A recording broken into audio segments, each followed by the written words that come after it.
आज की चर्चा का विषय है आधुनिक समय में ओशो की शिक्षाओं की प्रासंगिकता, relevance of Osho's teaching in today's time.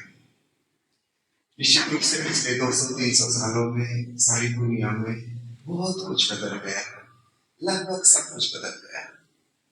कोई व्यक्ति अगर 300 साल पहले था और आज अचानक उसका जन्म हो तो वो पहचान ही नहीं पाएगा कि यही वही दुनिया है। दुनिया के हर क्षेत्र में, हर आयाम में लगभग सब कुछ उलट पुलट हो चुका है। निश्चित रूप से ऐसे समय में धर्म और अध्यात्म भी वैसा ही नहीं रह सकता जैसे पहले था, क्योंकि मनुष्य बदल गया, उसके मन की समस्याएं बदल गई। जब बीमारी बदल गई तो औषधि भी बदलनी होगी।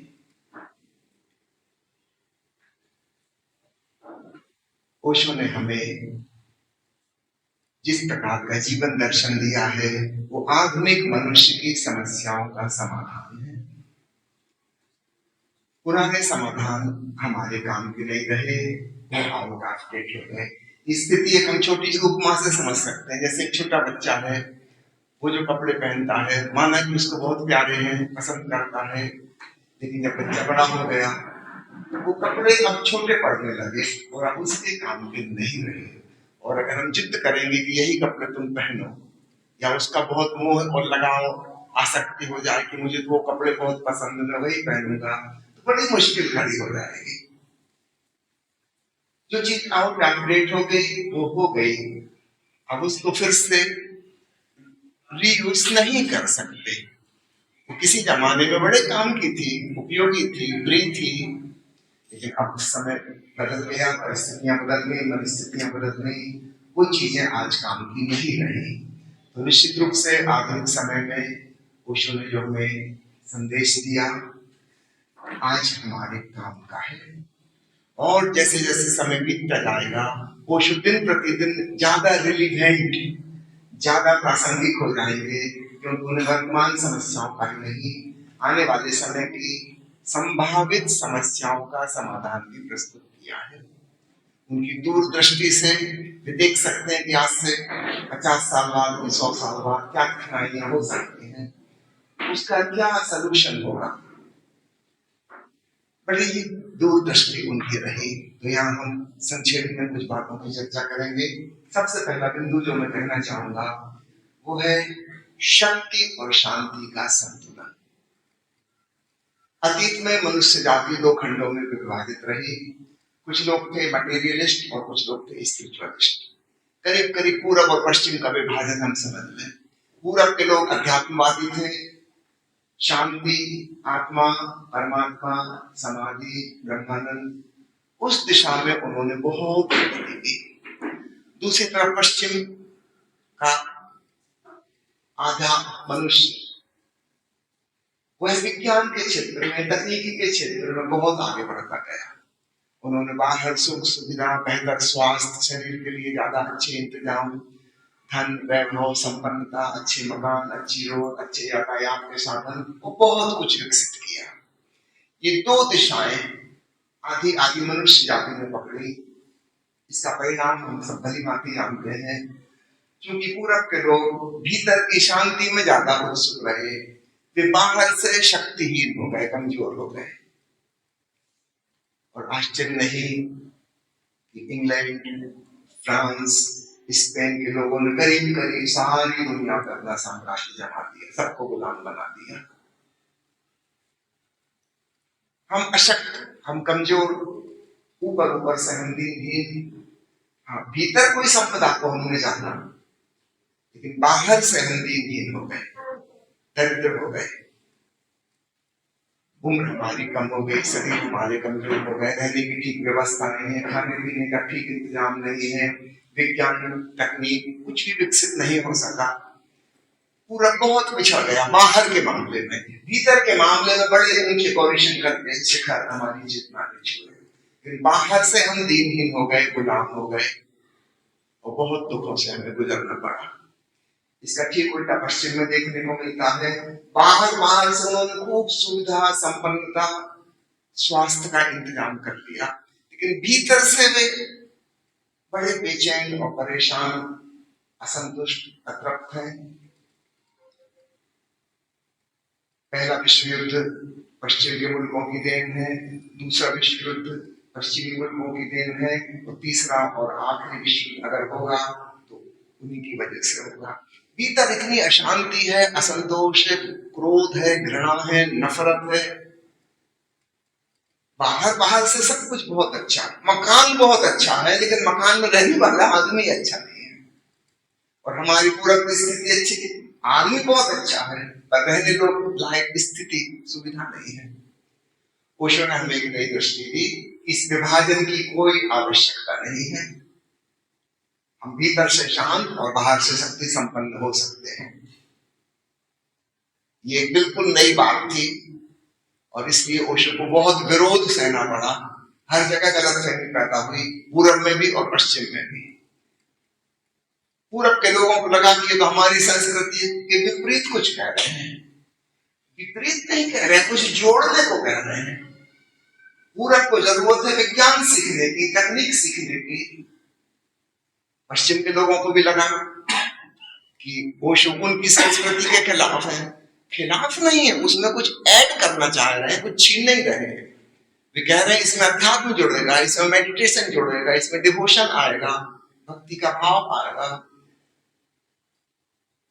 पश्चिम के लोगों को अक्सर कहते सुना जाता है, भारत में कुछ लोग कहते हैं हमारे पास भगवान का दिया सब कुछ है। वो तो है, मगर बस भगवान नहीं है। एक छोटी सी कहानी से मैं अपनी बात कहूं तो आपको उस उपमा से, प्रतीक से समझ में आ जाए। पुरानी कथा है, एक सम्राट बहुत बीमार था, भांति भांति के इलाज किए गए, लेकिन कोई औषधि कार्य नहीं कर रही थी। किसी ने उसको सुझाया कि अगर आप एक शांत व्यक्ति का कुर्ता पहन लें। अच्छा नहीं लगता मुझे कहना सम्राट को किसी का मांगा हुआ कुर्ता आप पहनेंगे, लेकिन अगर आप किसी शांत व्यक्ति का, सुखी व्यक्ति का कुर्ता पहन लेंगे तो आपकी बीमारी ठीक हो जाएगी। तो राजा ने कहा इसमें क्या मुश्किल है, पूरे राज्य में ढिंढोरा पीट दिया गया कि कोई शांत व्यक्ति हो, तो उसका कुर्ता राजा को चाहिए, उनकी प्राण रक्षा हो जाएगी। बहुत लोगों ने कहा कि कुर्ते की कोई कमी नहीं है, मगर शांत तो हम नहीं है। राजा ने जगह जगह खोजबीन करवाई कि हद हो गई, पूरे राज्य में कोई शांत आदमी नहीं है। खोजते खोजते खोजते कई महीने बीत गए। राजा के सैनिक और दरबारी सेनापति जगह जगह खोजबीन करते। एक सेनापति किसी नदी के किनारे से गुजर रहा था, नदी के किनारे जंगल था, वहां से बहुत मीठी बांसुरी की धुन सुनाई पड़ रही थी। शाम का समय था। उस बांसुरी की धुन सुन के लगा कि निश्चित रूप से कोई बहुत ही शांत व्यक्ति यह बजा रहा है। वह आकर्षण उस बांसुरी की धुन में था। वो खिंचा खिंचा उसकी खोज में चला गया कि कौन व्यक्ति है। तब तक और रात हो गई, अंधेरा आ गया। अंततः वह उस जगह पहुंच गया जहां जंगल में एक वृक्ष के नीचे कोई व्यक्ति बैठा है। अंधेरा हो गया, दिख तो नहीं रहा था कौन है। बड़ी ही मीठी बांसुरी बजा रहा है। उसके संगीत से पता चलता था कि ये है चैन की बंसी। निश्चित रूप से इस व्यक्ति के भीतर चैन है, शांति है, आनंद है। सेनापति वहीं बैठ गया कि जब बांसुरी की धुन समाप्त हो तब इनसे निवेदन करूं, आप अपना कुर्ता दे दीजिए, राजा के प्राण संकट में है।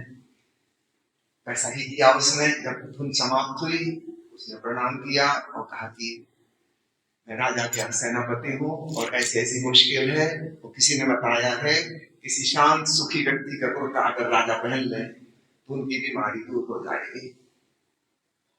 क्या आप मुझे अपना कुर्ता देंगे?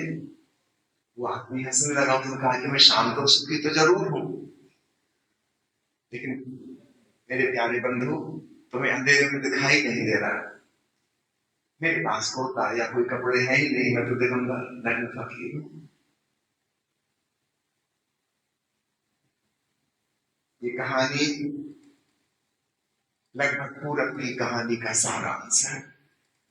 बाहर से हम दीनहीन है, भीतर से शांति भी है, आनंद भी है, कुछ परमात्मा की प्रतीति भी है, लेकिन ऊपर से हमारे पास कुछ भी नहीं है। पश्चिम की तुलना में उनके पास बाहर बाहर से बहुत कुछ है,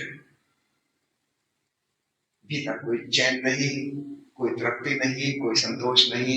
पश्चिम के विचारक जो किताबें आधुनिक लिखते हैं फिलोसफी की, उसमें एक मुख्य समस्या होती है कि हम आत्महत्या क्यों ना कर रहे हैं, जीने का लाभ क्या है, जीवन का अर्थ क्या है।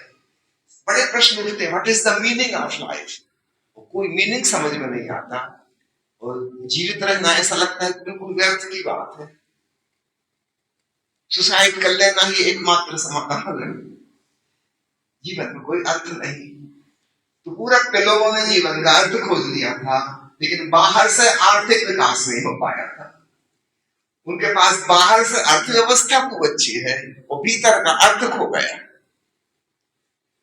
ओशो कहते हैं ऐसे आधे अधूरे ढंग से खंडित होकर जीने की कोई जरूरत नहीं है। एक पूर्ण मनुष्य, एक नया मनुष्य अब आना चाहिए, जो बाहर से संपन्न हो, भीतर से शांत और सुखी हो। यह ओशो की एक नई दृष्टि है जो नई मनुष्य जाति के लिए एक द्वार खोलती है। चाहूंगा माँ प्रिया जी से अगले बिंदु पर प्रकाश डालने के लिए। प्यारे मित्रों, सबको प्रणाम करती हूँ। जैसा कि स्वामी जी ने कहा कि एक नया मनुष्य और नए मनुष्य के लिए क्या जरूरी है, वो ओशो ने एक दृष्टि दी है हमें, और उस दृष्टि को हम कैसे जिए उसके लिए टेक्निक्स भी दी है। तो उस टेक्निक का नाम है ध्यान। लेकिन आज का जो आदमी है, उसकी जो स्थिति है, उसकी स्थिति इस कविता के द्वारा कहना चाहूंगी कि सब है फिर भी कुछ खो रहा है आदमी। सब कुछ है फिर भी कुछ खो रहा है आदमी। होना था क्या, ये क्या हो गया है आदमी। होना था क्या, ये क्या हो गया है आदमी। जितना सुलझाओ उतना उलझ जाता है, जितना सुलझाओ उतना उलझ जाता है। धागों के गुच्छे सा हो गया है आदमी। दूर से लुभाता है, दूर से लुभाता है, पास से चुभाता है। दूर से लुभाता है, पास से चुभाता है। कैक्टस के झाड़ सा हो गया है आदमी। पूरब भी जाना है, पश्चिम भी जाना है, द्वंद्व में ही टूटता जा रहा है आदमी। पूरब भी जाना है, पश्चिम भी जाना है, द्वंद्व में ही टूटता जा रहा है आदमी। चेतन की ज्योति से दुनिया को जान लिया। हम सबके बारे में दूर दूर तक की खबर हमें पता हो गई, मंगल ग्रह तक की खबरें हमें पता है, लेकिन अपने जीवन में मंगल नहीं आया है। चेतन की ज्योति से दुनिया को जान लिया, दिया तले खुद से ही अजनबी है आदमी। चाहे जो कर सकता, चाहे जो बन सकता, आदमी भर हो नहीं पा रहा है आदमी। तो ये आदमी होने की जो क्षमता है, उसके लिए एक प्रक्रिया है, उसका नाम है ध्यान।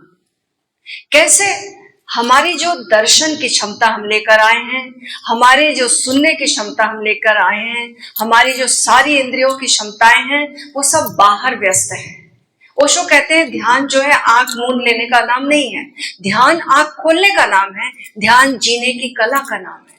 थोड़े दिन, थोड़ी देर, कुछ पल, कुछ घंटों भी हम अगर ध्यान में बैठ गए, इससे बात नहीं बनेगी। कबीर साहब कहते ना कि आसन मार गुफा में बैठे महुआ मन तो चहुदिस डोले, मनवा चहुदिस डोले।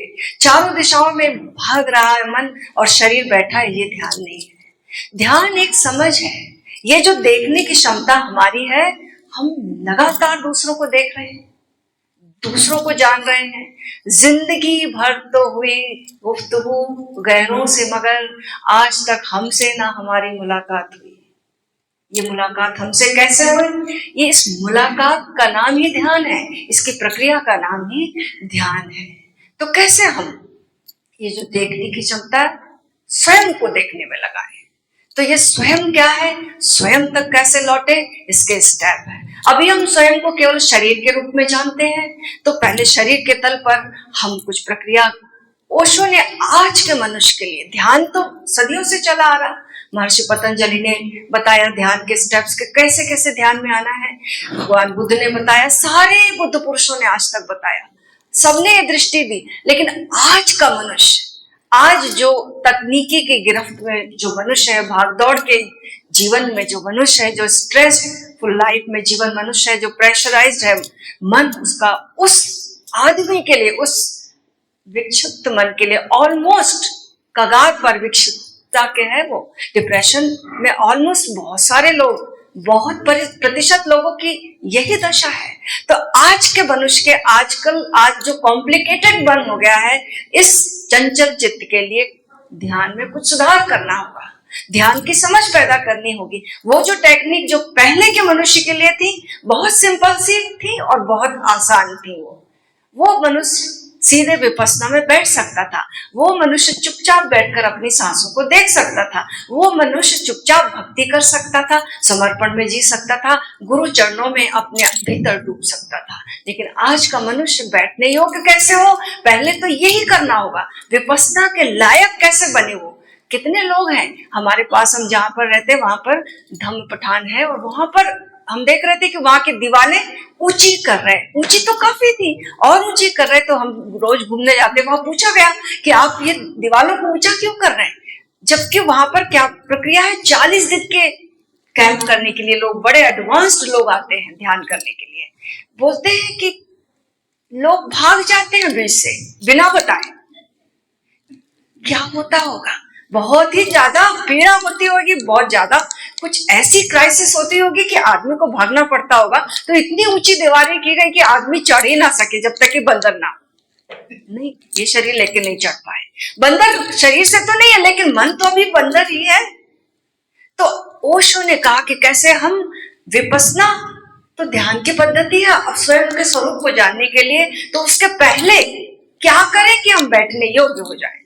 तो उन्होंने आज के लिए, मनुष्य के पास ज्यादा टाइम नहीं है, तो जेट स्पीड से कैसे वो स्वयं का अनुभव कर सके, कैसे शांत हो सके, कैसे मौन हो सके, उसके लिए उन्होंने दिया सक्रिय ध्यान, डायनेमिक मेडिटेशन, जिसमें कि प्राणायाम भी है, जिसमें कि रेचन भी है, जिसमें कि मंत्र योग भी है और जिसमें कि साक्षी में डूबना भी है और जिसमें भक्ति भाव भी है, ग्रेटिट्यूड में जीने की कला। सारे स्टेप्स उन्होंने एक में, ध्यान का भी स्टेप है, भक्ति का भी स्टेप है। उन्होंने आज के ध्यान में साइकोथेरेपी भी जोड़ी, रेचन कह सकते जिसको, कैथारसिस जिसको कह सकते। इतना आदमी शिक्षित हो गया है, सुसभ्य हो गया, सुसंस्कृत हो गया, बाहर से तो बहुत बहुत सुंदर हो गया, लेकिन भीतर उबल रहा है।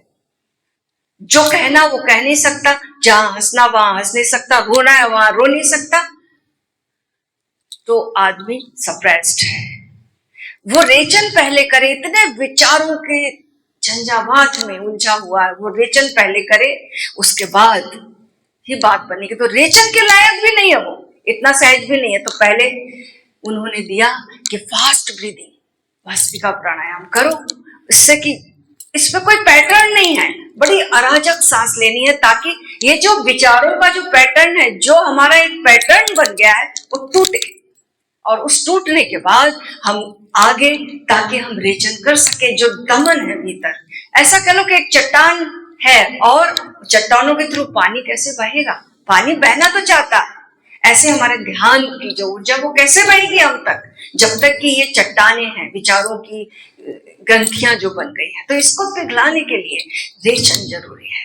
तो रेचन जब करेंगे उसके बाद परिधि पर ही मनुष्य है, ध्यान में हमें केंद्र में आना है, तो परिधि से टूटने के लिए मंत्र योग का प्रयोग, हु मंत्र का प्रयोग। जब हम हु मंत्र का प्रयोग करते हैं तो हम हमारे होने में, हमारे पैटर्न में एक ब्रेक लगता है, हमारी ऊर्जा जो जागी हुई है अब वो ऊर्ध्वगामी होने के लिए तैयार हो जाती है। देखो, जब तक हमारी ऊर्जा नीचे के चक्रों पर है, ध्यान बहुत मुश्किल है। जब तक हमारी ऊर्जा ऊर्ध्वगामी ना हो जाए, ऊपर के चक्रों पर ना आ जाए, तीसरे नेत्र तक ना आ जाए, तब तक ध्यान करना बहुत ही मुश्किल है।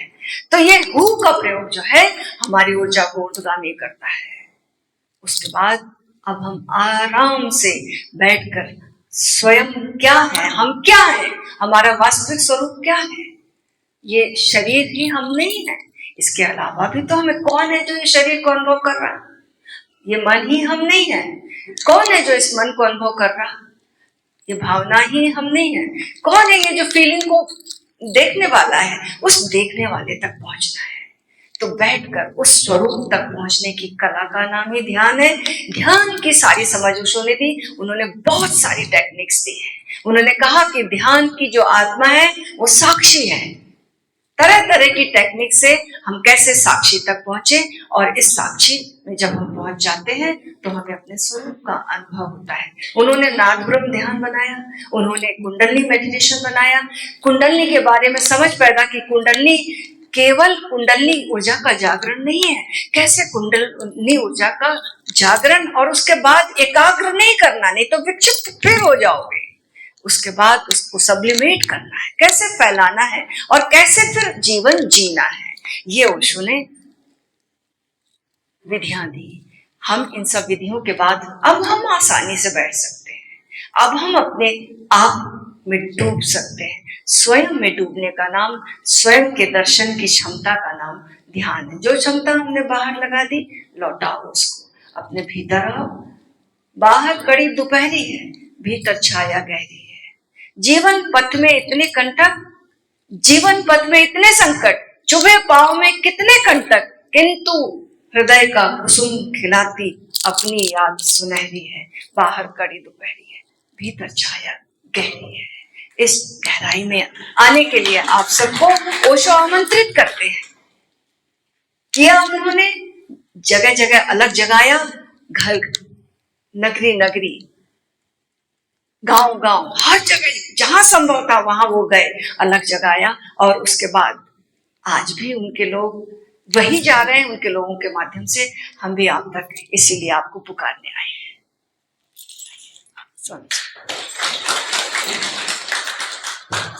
अगला बिंदु मैं कहना चाहूंगा, संसार में सब चीजें बदलती गई और आप भली भांति जानते हैं सन्यासी की स्थिति भी बदलती गई।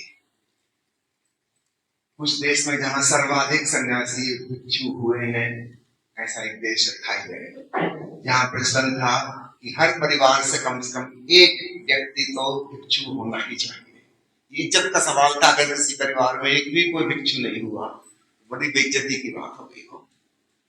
बड़ी संख्या में भिक्षु थे थाईलैंड में।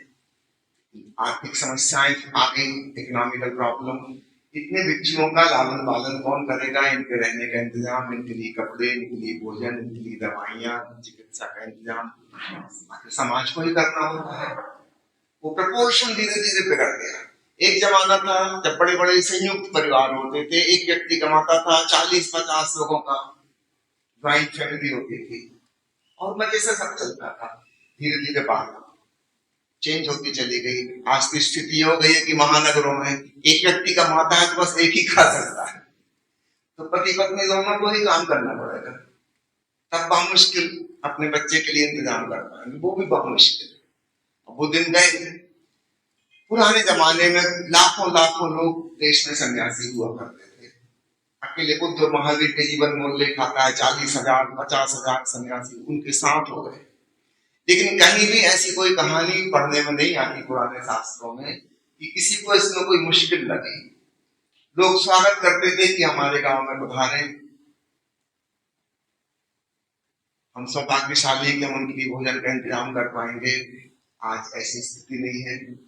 आज सन्यासी को छोड़ो, घर में एक मेहमान आ जाए तो मुसीबत लगती, कहाँ से आगे कितने दिन रहेंगे, कौन इनकी व्यवस्था करे? ना किसी के पास समय है ना सुविधा है। तो जैसे जैसे संसार की स्थितियां बदलती चली गई, पुराना सन्यास आउट ऑफ डेट होने लगा। थाईलैंड की उदाहरण में देता हूँ। सरकार को नियम बनाना पड़ा कि अपनी मर्जी से कोई सन्यासी नहीं हो सकता। पहले आपको गवर्नमेंट से परमिशन लेनी होगी, अप्लाई करिए, गवर्नमेंट कमेटी तय करेगी किसको भिक्षु बन सकता है, कौन नहीं बन सकता है। हद हो गई। स्वतंत्र निर्णय सन्यास कभी नहीं हो सकता, वो भी सरकार की सील मोहर लग जाएगी तब आप सन्यासी हो सकते हो। ये तो फिर समाज से स्वतंत्रता न हुई, बल्कि और समाज के, सरकार के, कानून के बंधन में आ गए। सर्टिफाइड सन्यासी हो सकते हैं। नहीं, वो बात ही बिगड़ गई। संन्यास तो स्वतंत्रता की घोषणा थी कि मैं परिवार से, समाज से, इस सबसे मुक्त होता हूँ, मैं अपने ढंग से अपने जीवन को जीऊंगा। अगर इसके लिए भी हमें किसी की अनुमति लेनी पड़े, और आप भली भांति जानते हैं जहां सरकार से अनुमति लेनी पड़ेगी वहां घूस भी चलेगी, रिश्वत भी चलेगी, चमचागिरी भी चलेगी, भाई भतीजावाद भी चलेगा। बाकी के अन्य संसार में भी, विशेषकर रूस में और चीन में, इन दो देशों को मिलाने पर करीब करीब आधी मनुष्य जाति हो जाती, रूस और चीन। ये साम्यवादी हो गए, कार्ल मार्क्स के प्रभाव में और भी बहुत से देश साम्यवादी हो गए। और चूंकि कार्ल मार्क्स धर्म के सख्त खिलाफ था, रूस से और चीन से धर्म की जड़ें साफ कर दी गई। रूस कभी सबसे ज्यादा कट्टरपंथी ईसाई देश था, सबसे ज्यादा कट्टरपंथी, और चीन सबसे बड़ा बुद्धिस्ट नेशन था, सबसे बड़ा। सारे बुद्धिस्ट मठ, आश्रम सब तोड़ फोड़ कर दिए गए, सारे मंदिर नष्ट कर दिए गए, शास्त्रों में आग लगा दी गई। ठीक वही रूस में भी हुआ, सारे चर्च कम्युनिस्ट पार्टी के दफ्तर बन गए। आप जानते ही होंगे तिब्बत से लामा और अन्य लोगों को भाग के भारत की शरण आने पड़ेगा। वहां तो जिंदा ही रहना मुश्किल था, सन्यासी को वहां कत्लेआम कर रहे थे। कार्ल मार्क्स ने कहा कि ये तो परजीवी हैं, पैरासाइट्स ऑन द सोसाइटी, खुद कमाते खाते क्यों नहीं, दूसरे लोग क्यों इनको भीख दें। आप देखते हैं आधी दुनिया कन्विंस हो गई, और बाकी के आधी के होने में देर नहीं लगेगी। हमारे मन में बात तो आ गई, आप सन्यासी हो, आपको ध्यान करने की सूझी, भक्ति करने की सूझी, अच्छी बात है, और इसका क्या मतलब, हम क्यों आपकी देख रेख करें, हम क्यों आपके लिए इंतजाम करें, हम क्यों आपका बोझ ढोएं। ओशो ने एक नई दृष्टि दी कि आधुनिक युग में अगर सन्यास के फूल को बचाना है, वरना ये कुम्भला रहा है, चला विदा हो जाएगा, सारी दुनिया से विदा हो जाएगा। आधी दुनिया से तो हो चुका,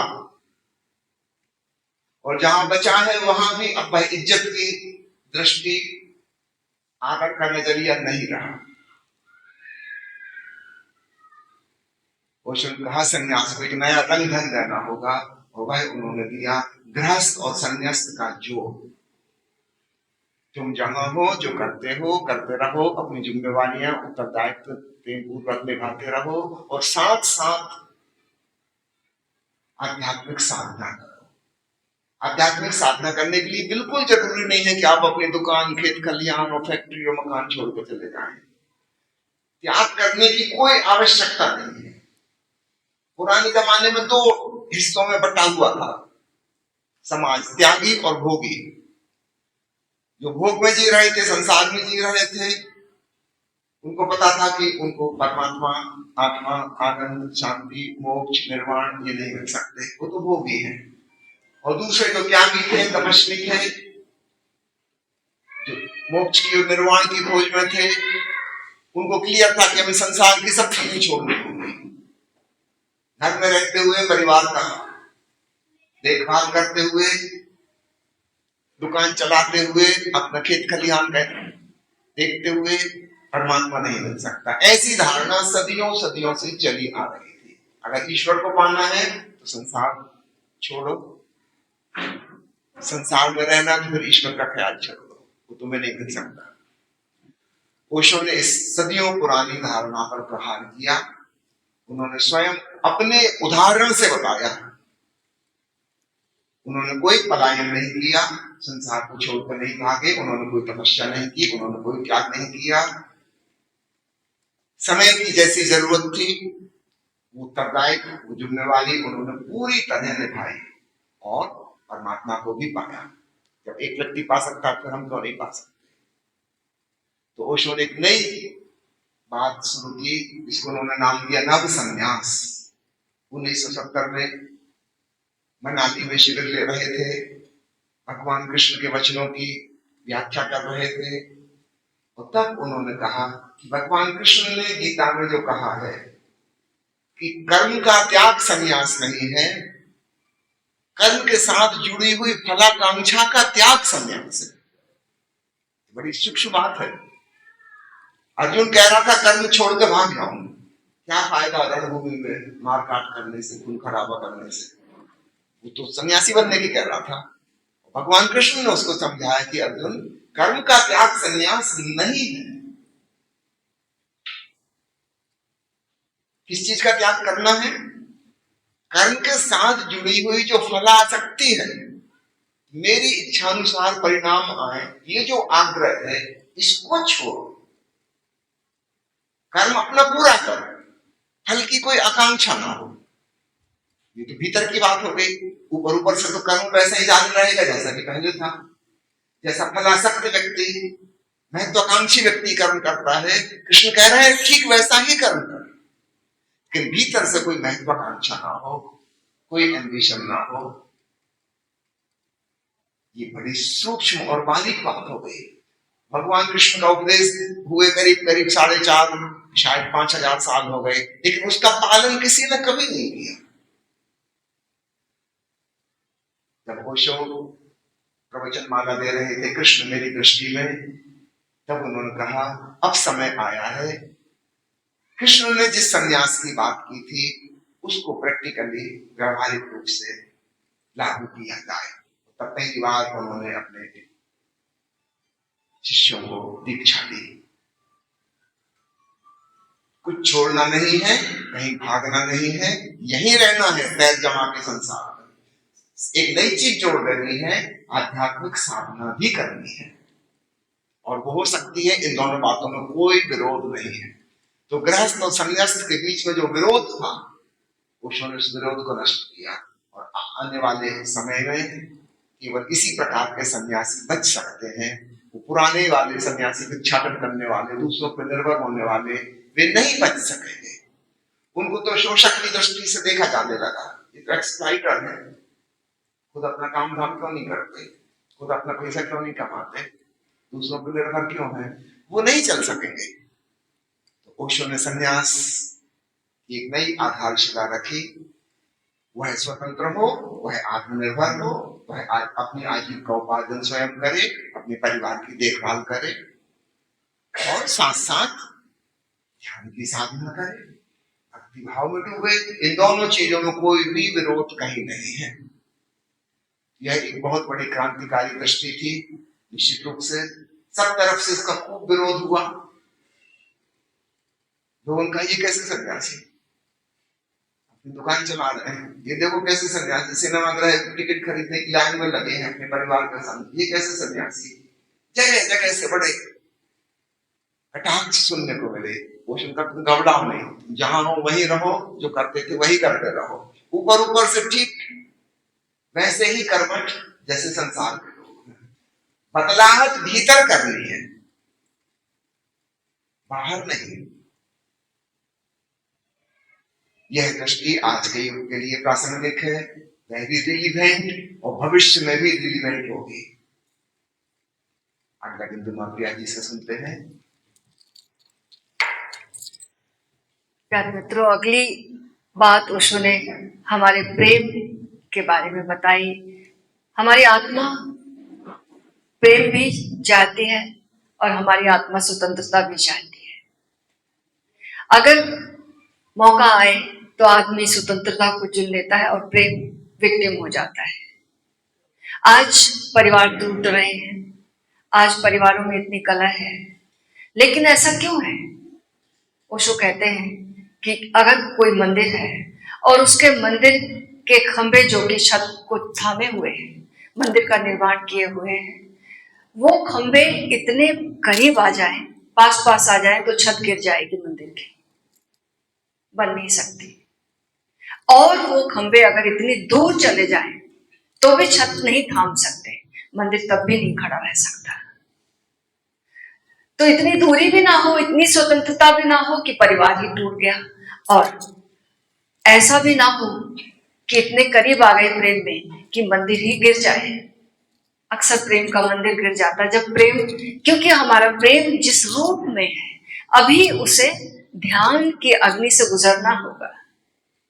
अभी हमारा प्रेम अशुद्ध रूप में है, इस जैसे अशुद्ध सोना होता है, लेकिन सोने को ही फेंक दोगे तो सोना ही हाथ में नहीं आने वाला ना, सोने को अग्नि से गुजारना होगा। ठीक ऐसे ही हमारे प्रेम को जिस रूप में अशुद्धियां इसमें मिश्रित है, जिस रूप में अभी रॉ है, इसको हमें परिष्कृत करना होगा। प्रेम की बात जमाने में निराली देखी, प्रेम की बात जमाने में निराली देखी, प्रेम से प्रेम की फलती हुई डाली देखी। प्रेम इंसान को इंसान बना देता है, प्रेम इंसान को इंसान बना देता है, प्रेम पत्थर को भगवान बना देता है, प्रेम पत्थर को भगवान बना देता है। तो ये भगवान होने की क्षमता लिए हुए हम सब हैं। ये प्रेम का खजाना हम सबके भीतर है, लेकिन हमारी हालत कैसी है? जैसे एक भिखारी बरसों तक भीख मांगता था और लोग उसे भीख देते थे, लोगों के आगे गिड़गिड़ाता रहता था। एक दिन उसकी मृत्यु हो गई, और जब उसकी मृत्यु हो गई तो लोगों ने सोचा बरसों तक ये जहां पर ही भीख मांगता था, इसकी स्मृति यहीं पर इसकी कब्र खोद कर दी जाए। तो लोगों ने जब कब्र खोदने के लिए उस जगह को, उसके चीटरे वगैरह हटा के खोदा, तो जरा सी खुदाई की और देखा कि कुछ आवाज आ रही है, और जब देखा तो अरे ये तो हीरे जवाहरात भरा हुआ एक बक्सा मिल गया उसे। और लोग पछताने लगे, देखो बेचारा गरीब गिड़गिड़ाता रहा एक एक पैसे के लिए, और इसके नीचे ही, बिल्कुल नीचे ही इतना बड़ा खजाना दबा हुआ था। हमें हंसी आएगी उस भिखारी पर, दया आएगी, करुणा आएगी, लेकिन ऐसी हमारी ही हालत है हम सबकी। प्रेम का खजाना हम सबके भीतर है, लेकिन हम दूसरों से गिड़गिड़ाते रहते हैं, मांगते रहते हैं प्रेम। ओशो कहते हैं प्रेम देने की कला है, प्रेम देना है, मांगना नहीं है। भिखारी नहीं, दानी बनो। जब हम प्रेम देते हैं तो प्रेम लौटता है अनंत गुनाहों का। याद रखना, भगवान कृष्ण ने गीता में कहा है कि जो मुझे जिस रूप में भजते हैं, मैं भी उनको उसी रूप में भजता हूं। हम जो इस वातावरण में, जो इस अस्तित्व में देते हैं, कई गुना होकर हम पर लौटता है, लेकिन देने की कला आनी चाहिए, इस आशा में नहीं कि लौटेगा। प्रेम हमारा देने का एक ये हमारी हैबिट ही बन जाए, ये हमारा आचरण ही बन जाए कि प्रेम देना। हर एक को शिकायत है, तुम मुझे प्रेम नहीं करते। कभी हम नहीं देखते कि हम प्रेम क्यों नहीं करते, हम क्यों देखते कि दूसरा प्रेम करे। इस प्रेम को परिष्कृत करना होगा। वो कैसे परिष्कृत करना हो? इस प्रेम में मालकियत की भावना है। इस प्रेम में जब मालकियत की भावना है तो स्वतंत्रता विक्टिम होती है। ऐसे समझो कि किसी फूल को हमने अपने बहुत प्यार करते हैं और उसको मुट्ठी में रख लिया जम के, तो कितनी देर रखोगे? सूख जाने वाला। ऐसे समझो कि किसी बढ़िया सी प्यारी सी पंछी को हमने अपने मुट्ठी में बंद करके रख लिया, मर जाएगा वो, सांस जाइए तब खिलावट होगी। तो ये स्वतंत्रता कैसे हम दें, इसके लिए हमें देने की कला आनी चाहिए। हमें दूसरे की, प्यार का मतलब जिसको हम प्रेम करते हैं वो कंफर्टेबल है, वो खुश है, उसकी खुशी में हमें आनंद मिलता है, यही प्रेम, इसको प्रेम कहते हैं। लेकिन हमारे भीतर, हमारे प्रेम में ईर्ष्या छिपी हुई है, मालकियत छुपी हुई है, पॉसेसिवनेस छुपी हुई है। अब इनसे हम लड़ नहीं सकते सीधे, इनको सीधे कुछ नहीं कर सकते, अंधेरे से लड़ने जैसा हुआ। करना क्या होगा? हमें सद्भावनाओं को जगाना होगा। सद्भावनाएं हमारे भीतर मौजूद है, ये सद्भावना कर दिया जब चलेगा तो ये प्रेम में जो अंधेरा, जो पार्ट है इसका, वो अपने आप विदा हो जाएगा। तब जीसस ने कहा है कि लव इज गॉड और गॉड इज लव, और ओशो कहते हैं कि लव इज गॉड, और कहते हैं प्रेम है द्वार प्रभु का। प्रेम दूसरों से कनेक्ट होने और संबंध केवल मात्र नहीं है, प्रेम स्वयं से कनेक्ट होना, प्रेम अस्तित्व से कनेक्ट होना, प्रेम परमात्मा के साथ एक हो जाने तक का मार्ग है। तो कैसे ये इसका परिष्कार हो? तो हमारे भीतर जो सद्भावनाएं हैं, मैत्री भावना, मित्रता की भावना, ग्रेटिट्यूड की भावना, अनुग्रहित होने की भावना, प्रसन्नता की भावना, प्रसन्नता, करुणा की भावना, ये इनको हमें जगाना होगा। जब मित्रता की भावना होगी तो सोचो, और जब प्रसन्नता की भावना, प्रसन्न रहना एक आदत है, और अगर हमने इसे जगाया तभी हम प्रेम कर सकते हैं लोगों को, याद रखना। कोई दुखी व्यक्ति सोचे कि मैं किसी को प्रेम करूं, प्रेम करने के लिए हम क्या सोचते, किसी को खुश कर दे ना, किसी के लिए कुछ कर दे। एक दुखी आदमी किसी के लिए कुछ भी करेगा, क्या कर सकता वो? जब आपके पास खुद ही आनंद नहीं है, आप दूसरे को कैसे आनंद दे सकते हो? नहीं दे सकते हो। तो आपको खुश रहने की कला सीखनी होगी। प्रसन्नता, करुणा की भावना, मैत्री की भावना और धन्यता का बोध, ग्रेटिट्यूड की भावना अगर हमने ये जगा ली तो हमारा प्रेम का अंधेरा विदा हो जाएगा और शुद्ध ध्यान की आंच में ये शुद्ध प्रेम बचेगा। और ये प्रेम का तल जो है, पहला तल है अपने से छोटों से प्रेम करना, जिसका नाम स्नेह है। वहां भी शुद्धि करनी होगी, वहां भी मालकियत को हटाना होगा। हमारे थ्रू ये बच्चे आए हैं, इनको ये जो क्षमता लाए हैं, इनको विकास का मौका दिया जाए, अपना अनुभव बताया जाए, लेकिन थोपा नहीं जाए। इनको खिलने का मौका दिया जाए, इनको स्वधर्म में जीने की कला सिखाई जाए। ये प्रेम की शुद्धि है, स्नेह, अपने से छोटों से प्रेम। और कोई बच्चा मेरा है तब मैं केवल प्रेम ना करूं, बच्चा मात्र है इसलिए मेरा प्यार बढ़े, ये है शुद्ध प्रेम। दूसरा, अपने बराबर वालों से प्रेम, जिसमें कि मित्रता है, पति पत्नी का प्रेम है, प्रेमी प्रेमिकाओं का प्रेम है। इस प्रेम को, इसमें से मालकियत की भावना, पजेसिवनेस की भावना, ईर्ष्या की भावना, ये हटानी होगी, तब ये शुद्ध होगा। और अपने से बड़े वालों से प्रेम, श्रद्धा, अपने माता पिता के प्रति, गुरु के प्रति। ये श्रद्धा में जब हम जीते हैं, तब यही श्रद्धा एक दिन आकार से फैलकर, आकार से ऊपर उठकर निराकार में फैल जाती है।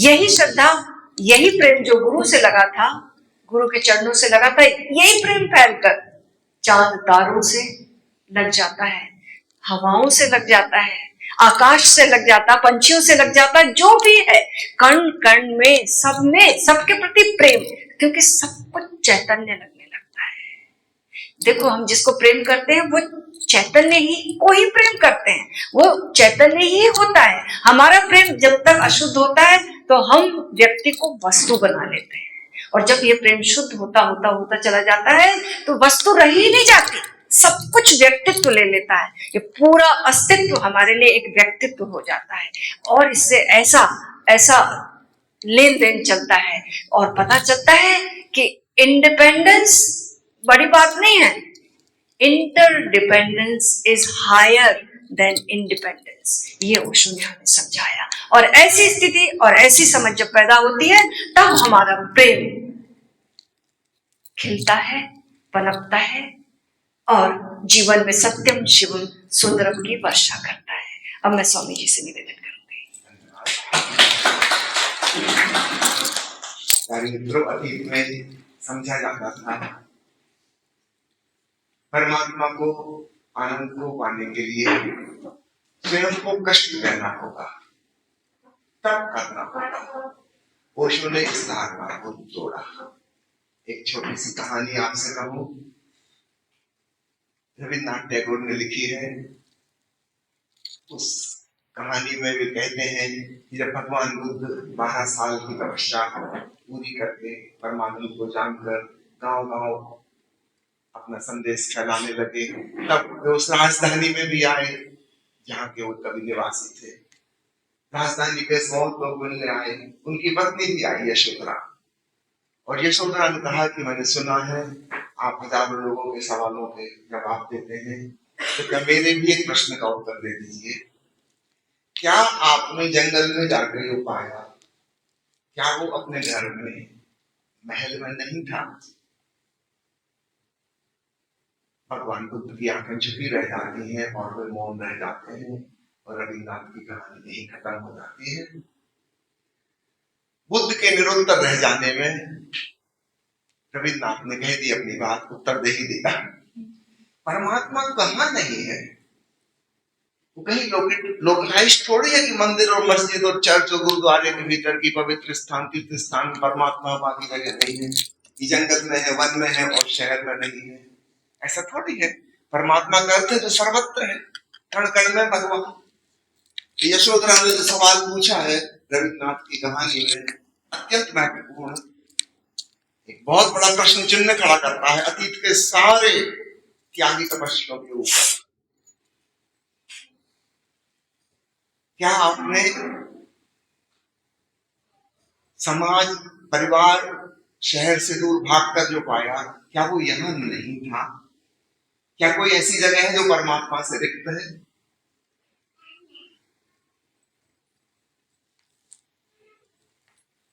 एक और वास्तविक घटना बुद्ध के जीवन की, फिर मैं अपनी बात पर आऊंगा।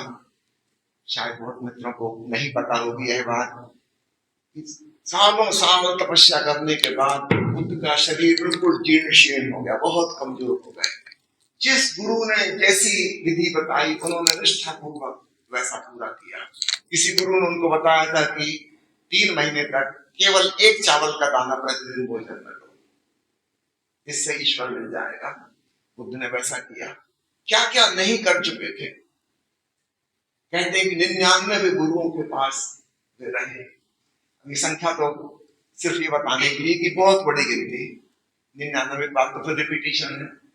जितने गुरु उस समय मौजूद थे, जो व्यक्ति जो बता सकता था उससे उन्होंने वह सीखा, लेकिन ईश्वर का तो कुछ पता ना चला। ये जो कर रहे थे, जब एक दाना प्रतिदिन चावल का खाना है, शरीर बिल्कुल कमजोर हो गया। एक शाम नदी में स्नान करके जब बाहर निकलने की कोशिश कर रहे थे, बाहर निकलते ना बना। एक पेड़ की जड़ पकड़ के लटके रहे थोड़ी देर तक, फिर कुछ ताकत आई, वह मुश्किल बाहर निकले। और याद रखना, वो नदी निरंजना नदी कोई बड़ी नदी नहीं है, छोटा सा नाला जैसा है। 7-8 साल का लड़का भी उसको क्रॉस कर सकता है। बुद्ध के भीतर एक सवाल पैदा हुआ कि जिस साधना को करके मैं सोचता था कि भव सागर पार कर जाऊंगा, मैं तो छोटा सा नाला क्रॉस नहीं कर पा रहा, भव सागर क्या पार कर पाऊंगा। एक बिजली सी कौंधी भीतर, और स्पष्ट हो गया कि इतने सालों से मैं जो कर रहा हूं यह निरर्थक है, मीनिंगलेस। 29 साल राजकुमार की भांति जिए थे, एक दिन पता चला था संसार निरर्थक है, वह छूट गया। इन 6 सालों में इतनी घनघोर तपस्या की, आज एकदम स्पष्ट हो गया यह सब भी बिल्कुल निरर्थक, कुछ भी सहन नहीं हुआ, मिला कुछ भी नहीं। स्वास्थ्य जरूर हो गया, मिला भी कुछ भी नहीं। उस दिन जिसको हम कहना चाहिए सूफी जिसको कहते हैं तर्क ए तर्क, यानी त्याग का भी त्याग हो गया। उस दिन उनका संन्यास भी छूट गया, सब बकवास। वृक्ष के नीचे आके बैठे, गांव की कोई महिला उस वृक्ष के नीचे एक कटोरा भर के खीर रख गई थी। उसकी कुछ मान्यता रही थी, वो मानती थी कि इस वृक्ष में कोई देवता है, और उसकी वो इच्छा पूरी हो गई तो वो धन्यवाद स्वरूप खीर रख गई थी वृक्ष के देवता के लिए। बुद्ध ने देखा सामने खीर है, पेट में 3 महीने पुरानी भूख है, और आज तो त्याग तपस्या व्रत कसम सब छोड़ दी थी उन्होंने मजे से खीर खाई। 4 शिष्य जो उनके पीछे लगे रहते थे, उनको महान तपस्वी समझ के वे तो बोले कि अरे गौतम सिद्धार्थ तो भ्रष्ट हो गया, वो छोड़ के चले गए। बुद्ध बड़े प्रसन्न, अच्छा हुआ, इनसे भी छुटकारा हुआ। भरपेट उन्होंने भोजन किया, रात आई, नींद आई, गहरी नींद आई, और आज ऐसी नींद आई जैसी कभी ना आई थी। नींद में जो सपने आते हैं हमारी अधूरी इच्छाओं के सपने आते हैं, अधूरी वासनाएं, अधूरी कामनाएं, जो चीज अटकी रह गई मन में, कहीं पूरी नहीं हो पाई, हम सपने में पूरी कर देते हैं। 29 साल बुद्ध ने संसार के सपने देखे थे, पिछले 6 सालों से स्वर्ग के, मोक्ष के, परमात्मा के सपने देख रहे थे। सपने देखने जाए अभी एक इच्छाएं थी, ईश्वर को पाना है, स्वर्ग पहुंचना है, मुक्ति पानी है, आवागमन से छुटकारा पाना है, ये सपने बन गए थे। आज की रात कोई सपना नहीं, संसार भी गया और वो तथाकथित धर्म का संसार भी गया। अद्भुत नींद आई, गहन विश्राम, ऐसा डीप रिलैक्सेशन आज तक कभी नहीं हुआ था। निर्विचार, निस्वप्न। सुबह जब नींद खुली, भोर का आखिरी तारा डूब रहा था। उसे देखते देखते देखते भीतर भी कुछ सदा सदा के लिए डूब गया। सारा अंधकार विदा हो गया, परम जागरण घटित हुआ। अब सवाल ये उठता है कि बुद्ध को जो आत्मज्ञान हुआ, बुद्धत्व फलित हुआ, ये साधना से हुआ कि साधना छोड़ने से हुआ? निश्चित रूप से साधना से तो नहीं हुआ। It is so clear.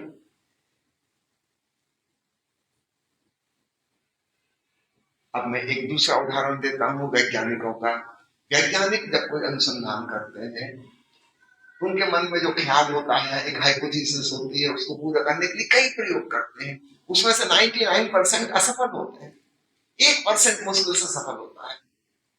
लेकिन जब हमें पता हो जाता है कि कौन कौन सी चीजें असफल हो गई, आने वाली पीढ़ी कभी उसको रिपीट नहीं करती। वो तो ऑलरेडी पता है कि ये विफल हो चुका है। जहां पिछले वैज्ञानिक ने छोड़ा है अपना कार्य, आगे के वैज्ञानिक उसके आगे रिसर्च करते हैं। इस प्रकार विज्ञान तीव्र गति से प्रगति करता है। देखते देखते पिछले 300 सालों में विज्ञान कहां से कहां पहुंच गया। आश्चर्यजनक चमत्कार। कारण क्या है? नया वैज्ञानिक अपनी पिछली पीढ़ी के अनुभवों से आगे बढ़ता है, उन गलतियों को नहीं दोहराता जो उसने की थी। तब जिस आदमी ने बिजली का बल्ब बनाया, उसके मन में ख्याल था कि कोई एक चीज ऐसी होगी जिसमें से इलेक्ट्रिक करंट पास करेंगे तो लाइट निकलेगा। अब वो चीज कौन सी है? कई साल प्रयोग करता रहा, सुअर के पूंछ के बाल से लेकर घास के पत्ते तक, ना जाने किस किस चीज में से इलेक्ट्रिक करंट पास करके देखा। आखिर एक दिन टंगस्टन के तार से जब वह प्रयोग कर रहा था, प्रकाश निकल आया। अब क्या हमको अगर प्रकाश जलाना है, हम वापिस सुअर के बाल से शुरू करेंगे कि घास के पत्ते से शुरू करेंगे? पागल कुत्ते ने काटा क्या? हम उसके आगे बढ़ेंगे। अब कहां गया वो टंगस्टन वाला बल्ब? कहीं दिखता है आपको? नई नई चीजें आ गई, बहुत आगे चीज बढ़ गई, क्योंकि हम पुरानी गलती को नहीं दोहराते, हम उसके और आगे बढ़ते हैं। धर्म में एक भूल होती रही, हम वही गलती फिर दोहराते रहे जो हमारी पिछली पीढ़ी वालों ने की थी, और इसलिए धर्म का कोई विकास नहीं हो पाता। वो 10,000 साल पहले जैसा था वो आज भी वैसे ही है। हम फिर ABCD से शुरू करते हैं। जब भली भांति सिद्ध हो चुका कि यह चीज निरर्थक है, उसको रिपीट करने का क्या अर्थ है? हमें पता है बुद्ध की साधना काम नहीं आई। क्या काम आया? रिलैक्सेशन। और फिर सुबह क्या हुआ था? नींद खुलने पे अवेयरनेस। तो दो महत्वपूर्ण चीजें थी, रिलैक्सेशन प्लस अवेयरनेस। इससे बात बनी। फिर पिछले 2500 सालों से बौद्ध भिक्षु क्या कर रहे हैं? ये वही कर रहे हैं जो बुद्ध ने 6 साल किया था। जब बुद्ध को ही उसमें सफलता नहीं मिली थी, तो तुम्हें कहां से मिल जाएगी? यह प्रयोग तो असफल हो चुका। ओशो ने पहली बार उजागर किया कि धर्म के जगत में क्या क्या बातें असफल हो चुकी हैं, कृपया उनको छोड़ो, उसको रिपीट करने की कोई जरूरत नहीं। और किस चीज से सहयोग मिला, वह 7 तत्व पकड़ो और वहां से आगे बढ़ो, तो विकास होगा। यह ओशो की बड़ी से बड़ी क्रांतिकारी खोज।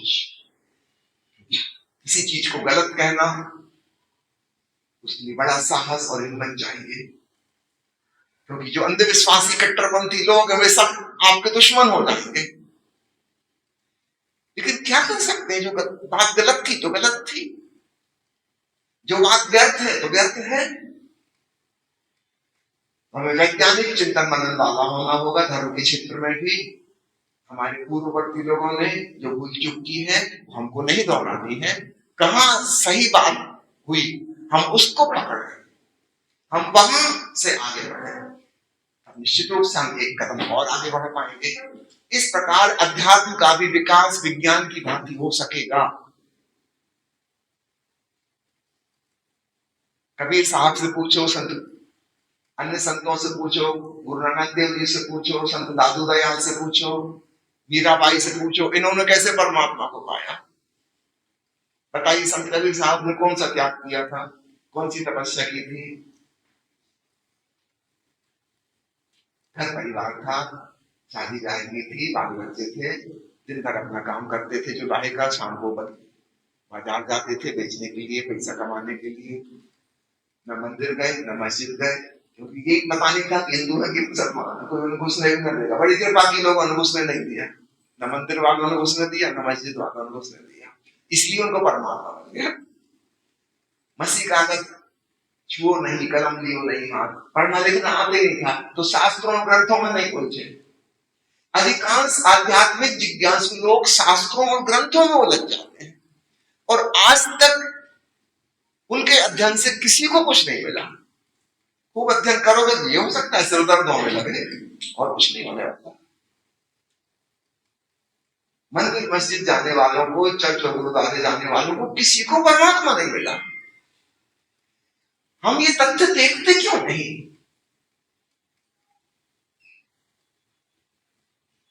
हम क्यों फेर चाल सकते हैं? हाँ, अवश्य पूछो नानक से, कबीर से, उन्हें कैसे मिला। वे कहते हैं ओंकार श्रवण में डूब कर मिला। फिर वहीं से शुरुआत करो। तो ओशो ने हमें बताया धर्म के क्षेत्र में क्या सार्थक है, क्या निरर्थक है। वो निरर्थक इतना बड़ा है और सारी दुनिया उसी में उलझी है। पूजा पाठ, व्रत उपवास, त्याग तपस्या, पवित्र नदियों में स्नान, तीर्थ यात्रा और भगवान जाने क्या क्या। आज तक किसी को ईश्वर नहीं मिला है। व्यर्थ में समय मत गवाइए, हमारी जिंदगी छोटी है, थोड़ी सी समझ है हमारे पास, थोड़ा सा समय है, थोड़ी सी शक्ति है। यदि हम उसको ठीक दिशा में लगाएंगे तो बात बन जाएगी, और गलत दिशा में हम कितना ही श्रम करते हैं कुछ भी नहीं होगा। इतिहास उठा के देख लें, किसी को कुछ नहीं हुआ उससे। तो ओशो की क्रांतिकारी दृष्टि न केवल हमारे युग के लिए बल्कि आने वाले युगों युगों के लिए बहुत महत्वपूर्ण है। उन्होंने अध्यात्म को भी विज्ञान की दृष्टि से परखा, जिसको हम कहते हैं ना नीर क्षीर विवेक। हंस दूध और पानी को अलग अलग कर देता है, ठीक ऐसे ही परमहंस ओशो ने धर्म के क्षेत्र में दूध पानी को अलग अलग कर दिया। अब मामला बड़ा आसान हो जाता है यहां से। चलिए अगला वीडियो आप प्रिया जी से सुनते हैं। जैसा कि स्वामी जी ने बताया कि ओशो ने धर्म के क्षेत्र में दूध और पानी को अलग अलग कर दिया। ओशो ने हमें धर्मों का सार तत्व दिया। ओशो कहते धर्म नहीं, मैं धार्मिकता सिखाता। ओशो कहते भगवान नहीं, भगवत्ता को जानो। तो भगवत्ता व्यक्ति के रूप में नहीं, भगवान कोई व्यक्ति नहीं है।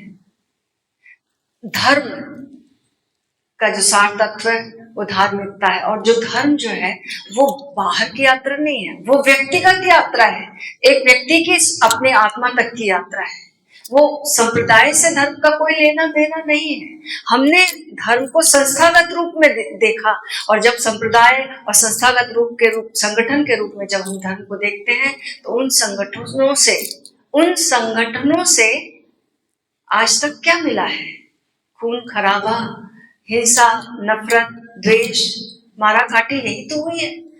आप पूरा इतिहास उलट कर देख लो, युद्ध किस लिए हुए हैं सारे? इतना खून खराबा क्यों हुआ? धर्मों के नाम पर। तो ओशो कहते धर्म का संगठन से कोई लेन देन नहीं है। धार्मिकता, धर्म के साथ तत्व को पकड़ो, वो है धार्मिकता।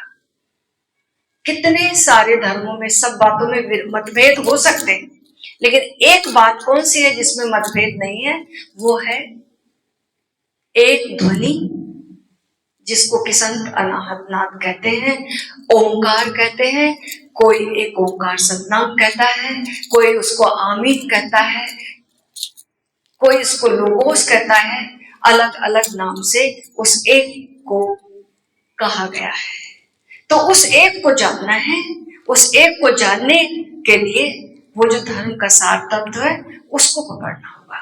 ध्यान का सार तत्व है साक्षी कैसे हम बने, और साक्षी में जब हम डूबते हैं, अपने भीतर जाते हैं, साक्षी में अपने निराकार स्वरूप से परिचित होते हैं, वहां पर एक ध्वनि गूंज रही है। उस ध्वनि को का श्रवण करना है। एक ओंकार सतनाम, जिसको कि नानक ने कहा है कि श्रवण से पापों का नाश होता है। सारी विकृतियां नष्ट हो जाती हैं, सारी अशुद्धियां भूल जाती हैं, हमारे सारे पैटर्न्स गल जाते हैं, सब कुछ, सारे इफेक्ट्स, डीएनए इफेक्ट जो हम लेकर बैठे और उसमें बार बार उलझते, वो खत्म हो जाते सारे। तो बस उस एक में डूबना है। उसके लिए हमें एक दृष्टि अपनानी पड़ेगी कि जो जैसा कि स्वामी जी ने अभी हमें बताया, तो अब हमें कैसे जीना है इस गीत के माध्यम से बताते हैं।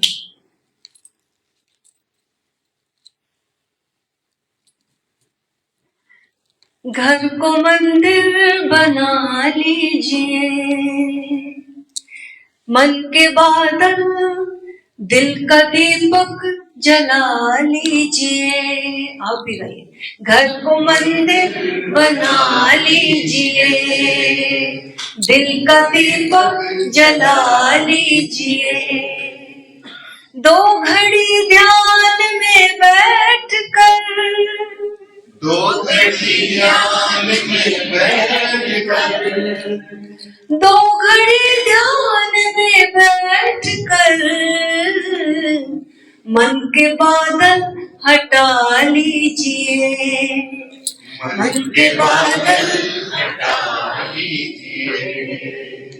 हर घड़ी खाक करके नरक,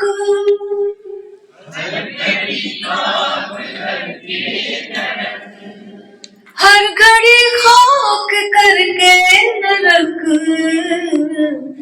दिल को जन्नत बना लीजिए, दिल को जन्नत बना लीजिए।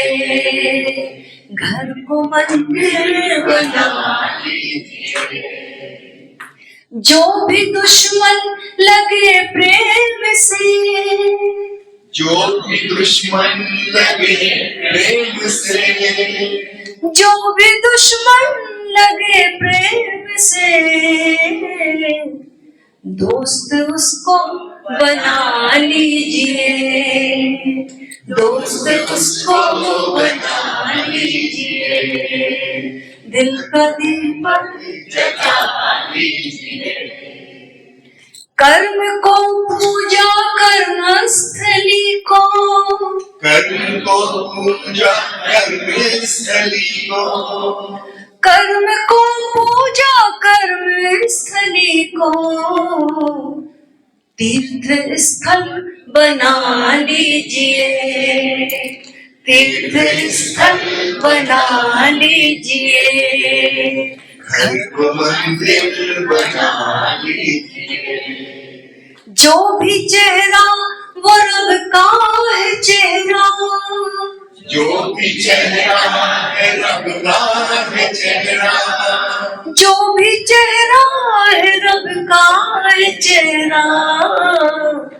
इसको सुमिरन बना लीजिए, इसको सुमिरन बना लीजिए।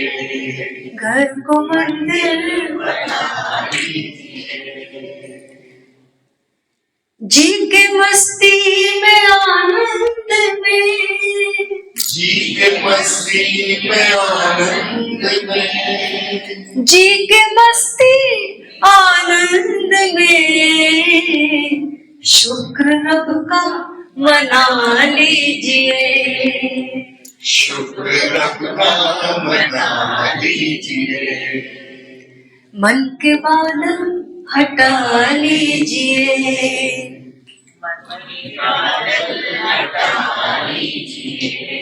दिल को जन्नत बना लीजिए,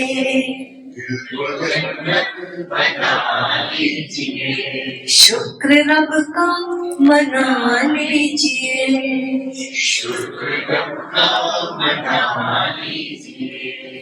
तो आए एक संकल्प से बने, कौन सा? घर को मंदिर बना लीजिए।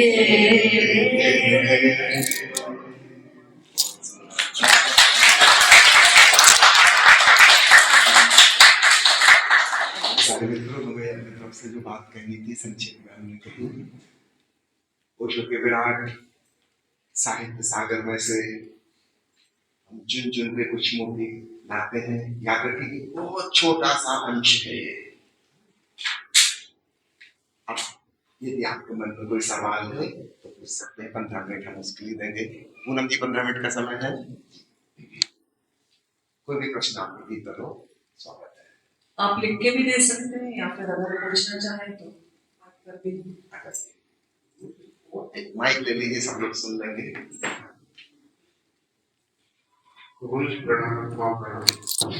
ओवर थिंकिंग से कैसे बचा जाए, एक तो ये क्वेश्चन है। दूसरा, एक आपने जैसे बताया है, मैं इससे कई क्वेश्चन पूछता रहता हूँ ऐसे कि gratitude, acceptance and let go, ये चीजें तीन जीवन में होनी चाहिए। ग्रेटिट्यूड तो है, एक्सेप्टेंस आता है, और लेट गो भी कुछ समझ नहीं पाया। तो ये मेरे दो क्वेश्चन। एक का उत्तर मैं देना चाहूंगी कि ओवर थिंकिंग से बचने के लिए दिमाग से थोड़ा दिल तक आना है और दिल से अपने नाभि तक आना है। आप जो समस्याएं कह रहे हैं वो जिस तल की है, वो है वैचारिक तल की, बुद्धि के तल की। ठीक है, वहां इसका कोई सलूशन नहीं है। मां जी कह रहे हैं दिमाग से थोड़ा दिल पे आना होगा, अंतर्यात्मा करनी होगी, और वहां से भी और थोड़ा नीचे, जिसको नाभि का तल कहते हैं, जीवन का तल, कॉन्शियसनेस, वहां पर पहुंचना होगा। जीवन की अधिकांश समस्याएं जहां है वहां समाधान नहीं है, और जहां समाधान है वहां कोई समस्या नहीं है। थोड़ी अजीब सी लगेगी बात। इसलिए आप बुद्धि के तल पर बौद्धिक प्रश्न को कितना ही सुलझाने की कोशिश करें, आप विफल हो जाएंगे, क्योंकि आप अपना लेवल नहीं कर रहे हैं। एक छोटी सी कहानी कहूंगा तो आपको समझ में आ जाएगा। एक पहाड़ी इलाका था और एक दूर से एक पर्यटक वहां पर घूमते घूमते पहुंचा। उसने देखा कि नीचे, पहाड़ के नीचे जो खाई थी, वहां से नदी बहती थी, वहां ही गांव बसा हुआ था। और गांव के लोग बड़े परेशानी में थे, क्योंकि बारिश होती, कभी लैंड स्लाइडिंग हो जाती, उनके मकान गिर जाते, कभी ऊपर से चट्टान लुढ़क के आ जाती, जनधन की हानि हो जाती, बड़ी मुश्किल खड़ी हो जाती। कभी नदी में बाढ़ आ जाती, उनकी झोंपड़ियां बह जाती, उनके पशु बह जाते, बच्चे कई बार बह जाते, और लोग बहुत समस्याओं में थे, बड़ी तकलीफों से गुजर रहे थे। इस पर्यटक ने उन लोगों से कहा कि आप यहाँ क्यों रहते हो, नदी के पास नीचे के लिए, आप थोड़े ऊपर पहाड़ पे चढ़कर रहो ना। तो उन्होंने पूछा कि क्या हम पहाड़ पे चले जाएंगे ऊपर, क्या नदी में बाढ़ नहीं आएगी, क्या लैंडस्लाइड नहीं होगी, क्या चट्टानें नहीं खिसकेंगी? उस आदमी ने कहा कि वो सब होता रहेगा, लेकिन तुम उससे प्रभावित रहोगे। वो लोग मानने तैयार नहीं थे। उनका हमारे सैकड़ों सालों से हमारे पूर्वज यहाँ रह रहे हैं, हमारे अपनी जगह छोड़ के क्यों जाएं? जब आप खुद ही कह रहे हो कि हम ऊपर भी चले जाएंगे तो भी बाढ़ आएगी नदी में, तो फिर ऊपर जाने का क्या लाभ? बड़ा मुश्किल हुआ उसको समझाना, किसी प्रकार कन्विंस करके। वो चलो 1 साल वहां रह लो, तुम फिर आ जाना नीचे अगर अच्छा ना लगे तो। बड़ी कन्विंस करके ऊपर ले गया पहाड़ पे। वो लोग बहुत सुखी रहने लगे। बाहर तो नदी का भी आती थी, लेकिन वो नीचे होती थी, उनके कोई नुकसान नहीं होता था। बारिश होती थी, लैंडस्लाइड होता था, खाई में, पहाड़ ऊपर सुरक्षित था। ये बात हमें समझ में नहीं आती कि हमें अपना लेवल, अपना डायमेंशन बदलना होगा। जिस जगह हम जी रहे हैं वहां समस्याएं हैं, हम सोचते हैं वहीं खड़े खड़े हम सुलझा दें। वहां नीचे खड़े होकर हम बाढ़ को नहीं रोक सकते, हम बह जाएंगे, खुद ही बह जाएंगे। लेकिन हम अपना डायमेंशन तो बदल सकते हैं। ये हमें अक्सर ख्याल नहीं आता। तो मां ने बहुत संक्षेप में कह दिया उत्तर आपको। बुद्धि के तल से हटके, बुद्धि का अर्थ है इंटेलेक्चुअलिटी, थिंकिंग, थिंकिंग से फीलिंग पे आना होगा। और आप जैसे ही आप फीलिंग पे आएंगे आप आश्चर्यचकित होंगे, वो जो एम्बिशन थी, और चाहिए, ग्रीड, वो अचानक गायब हो गई। और लेट गो बुद्धि के तल पर कभी नहीं हो सकता था। जैसे ही आप हृदय के तल पे आएंगे, आप सहज रूप से पाएंगे कि जो है आप उससे इतने अभिभूत हैं, इतने धन्यवाद भाव से भरे हैं, और जो हो रहा है उसके प्रति एक स्वीकार भाव है। लेट गो, चीजें हो रही हैं और आपकी पकड़ छूट गई और आप परम आनंद में, परम शांति में पहुंच गए। तो move from thinking to feeling, and then one more step, from feeling to being. तो मन से हृदय और हृदय से चेतना, यह आध्यात्मिक विकास है। जिस्म की बात नहीं है, अपनी रूह तक जाना है। लंबी दूरी तय करने में वक्त तो लगता है। नए परिंदों को उड़ने में वक्त तो लगता है। ध्यान का पहला खत लिखने में वक्त तो लगता है।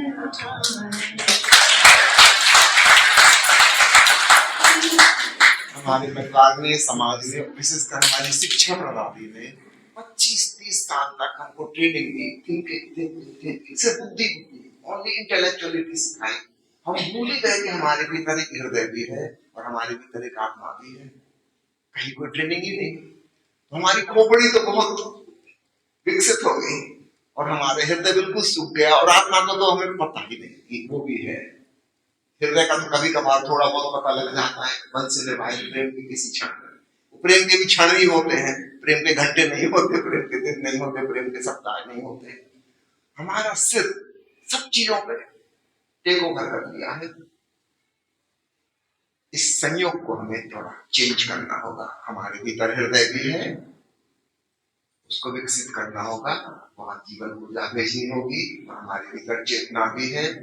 ध्यान की जो यात्रा है, इसको करने में थोड़ा वक्त लगता है, धैर्य रखना होगा, क्योंकि इस खोपड़ी को हमने तैयार किया 25-30 साल में। इसके खिलाफ जाना इतना आसान नहीं है, ये खुद ही बाधा बन जाएगी, कहाँ जाते हो हमको छोड़कर।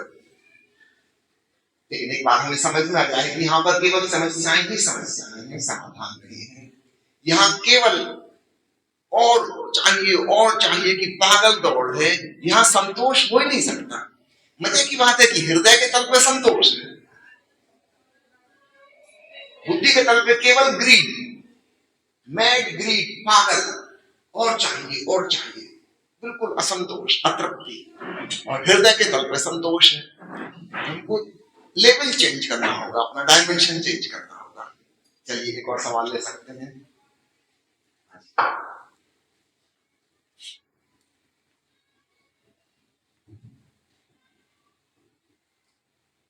भगवान ओशो ने कहा है कि ज्ञान है वो ही सबसे बड़ी बाधा है सत्य को पाने में।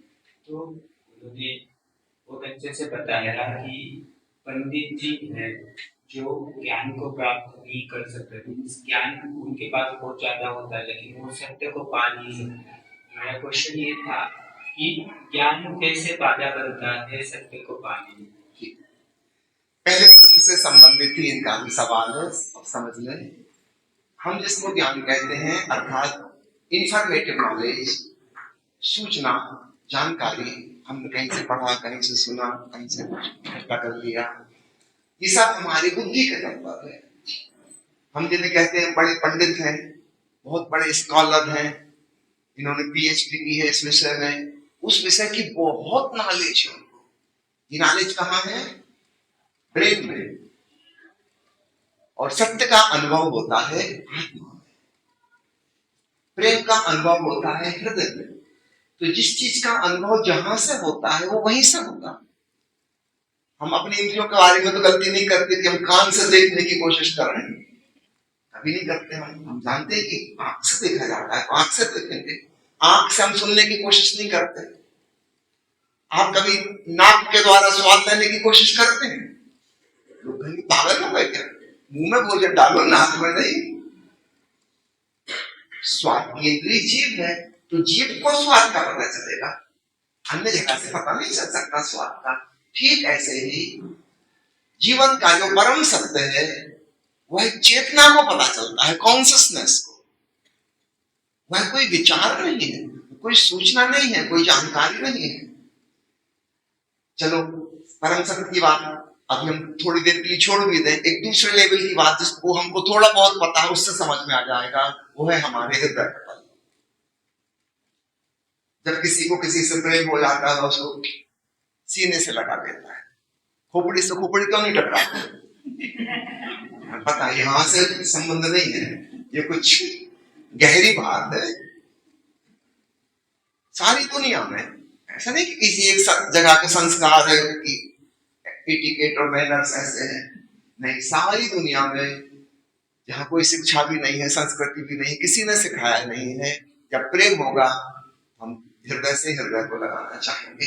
ये हृदय का नाता है, ये फीलिंग भीतर से आ रही है कहीं से, ये थिंकिंग नहीं है, ये कोई विचार नहीं है। कई लोग मेरे पास आते हैं, पता नहीं कहां की स्त्री से मेरी शादी हो गई, अपनी पत्नी को समझ ही नहीं पाता। उनसे कहता हूं आप समझने की कोशिश करते क्यों? पत्नी प्रेम करने के लिए, समझने के लिए नहीं है। वो कोई पहेली थोड़ी कि आप उसका कोई सॉल्यूशन निकाल दोगे। आपके कोई गलत समझ रहे पति को, पत्नी को नहीं। जहां हमारा प्रेम का नाता है हम समझ को दर के नाता रख देते हैं। इसलिए अक्सर समझदार लोग कहते हैं कि प्रेम में पड़े हुए व्यक्ति को अंधा, लव इज ब्लाइंड, वो अपनी खोपड़ी से देख रहे हैं, और वह व्यक्ति उनको लग रहा है कि बिल्कुल प्रेम में दीवाना हो गया, अंधा हो गया। दीवाना अर्थात पागल, सोच विचार के जगत से वो बाहर निकल गया, लेकिन वो किसी और सेंस ऑर्गन से फील कर रहा है। जैसे हमारी 5 इंद्रियां हैं, ऐसे हृदय भी हमारी एक इंद्रिय है जिसके द्वारा प्रेम का एहसास किया जाता है। और इससे और ज्यादा गहराई में हमारी कॉन्शियसनेस है, उसको चाहे आप चेतना कहें, आत्मा कहें, उससे परम सत्य को, परमात्मा को जाना जाता है, हृदय से भी ज्यादा गहराई में। और इसलिए अक्सर ऐसा होता है हृदय पूर्ण लोग, भाव प्रधान लोग परमात्मा तक आसानी से पहुंच जाते हैं। और जब वो ने कहा कि ज्ञान सबसे बड़ी बात है, ज्ञान एक भ्रम पैदा करता है, इल्यूजन की मैं जानता हूं और जानता नहीं हूं, और लगता है कि जानता हूं। समझो एक आदमी जिसने आज तक हवाई जहाज नहीं देखी, कभी हवाई जहाज में नहीं बैठा, कहीं आदिवासी जंगल में रहता है, लेकिन उसको किताब पढ़ना आता है, और हवाई जहाज के बारे में किताबों में जो लिखा है वो उसने खूब पढ़ लिया, और उसको भ्रम पैदा हो गया कि मैं हवाई जहाज को जानता हूं। हवाई जहाज उसने देखी भी नहीं है, लेकिन ज्ञान, जानकारी उसको है। उससे आप पूछोगे उत्तर दे देगा, वो हवाई जहाज के बारे में काफी कुछ बता सकता है, लेकिन हवाई जहाज को नहीं जानता। तो जानने में भेद हो गया, 2 प्रकार के जानना हुआ। एक है कि एक्चुअल हवाई जहाज में बैठ के यात्रा करके उसको जाना जाए, हवाई यात्रा क्या होती है, और एक है कि अपने घर बैठे बैठे किताबी ज्ञान से हवाई जहाज की यात्रा कैसे होती है उसके संबंध में विचार किया जाए, चिंतन मनन किया जाए, अध्ययन किया जाए। इन दोनों बातों में जमीन आसमान का भेद है।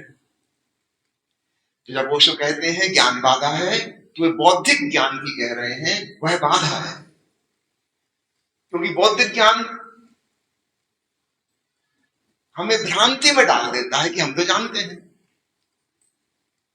ईश्वर के बारे में हमने पढ़ ली 2-4 किताबें, गीता कंठस्थ कर ली, कुछ उपनिषदों के वचन याद कर लिए कि फलाने ऋषि ने ये कहा, ढकाने ने वो कहा है।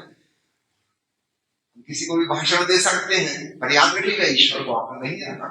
ईश्वर के बारे में आपको पता है, और आपको ये भी नहीं पता कि वो सही है कि गलत। किताबों में पता नहीं किसने क्या लिखा था, Who knows? उनको भी पता था कि नहीं। अक्सर किताब लिखने वाले लोग ऐसे होते कि 4 किताब पढ़ के 5वीं किताब को लिख देते हैं।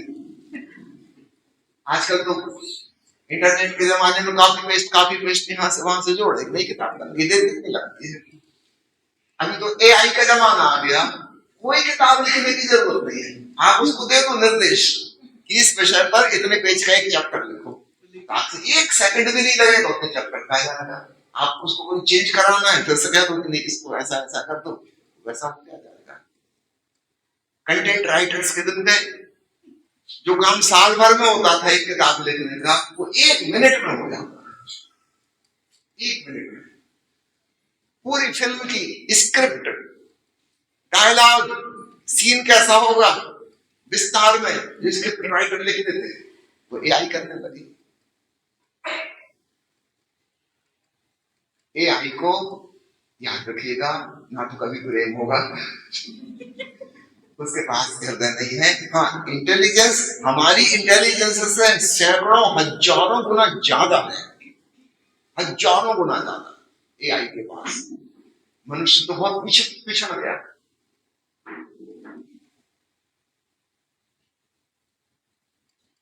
मशीन के पास हृदय नहीं है, भावना नहीं है, तो भावना से जो जाना जाता था वो मशीन कभी नहीं जान सकेगी।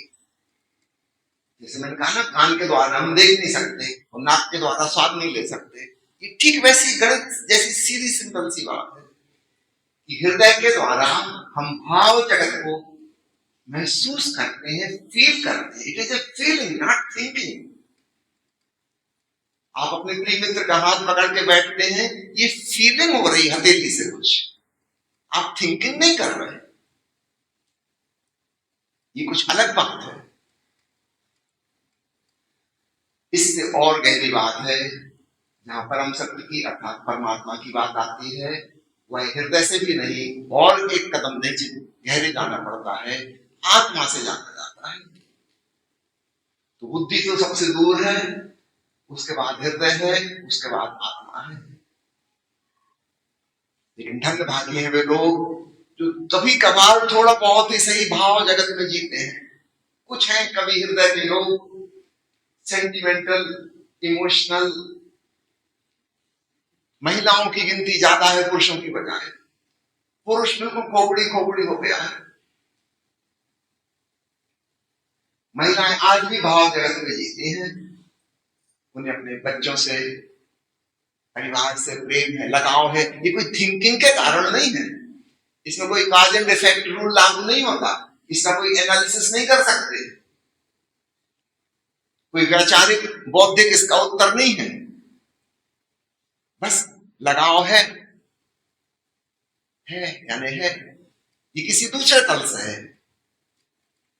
ऐसे लोगों को आत्मा के तल पर उतरना ज्यादा सरल है, बुद्धि से वहां तक पहुंचना बहुत कठिन है।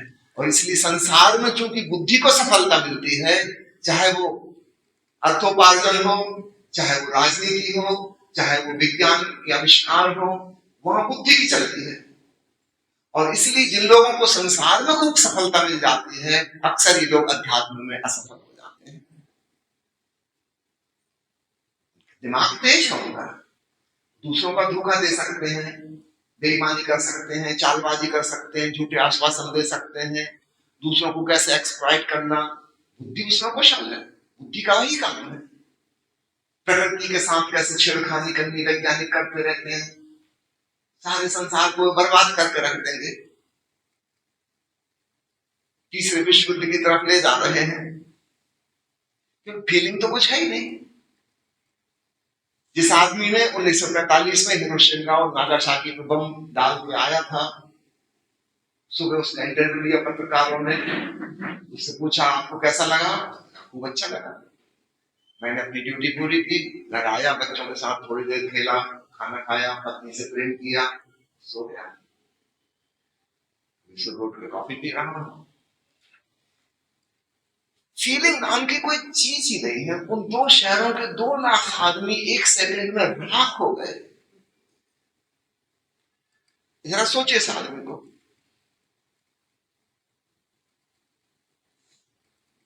ये अपनी रूटीन लाइफ और बड़ा सेटिस्फाइड है कि I have done my duty. ये आदमी है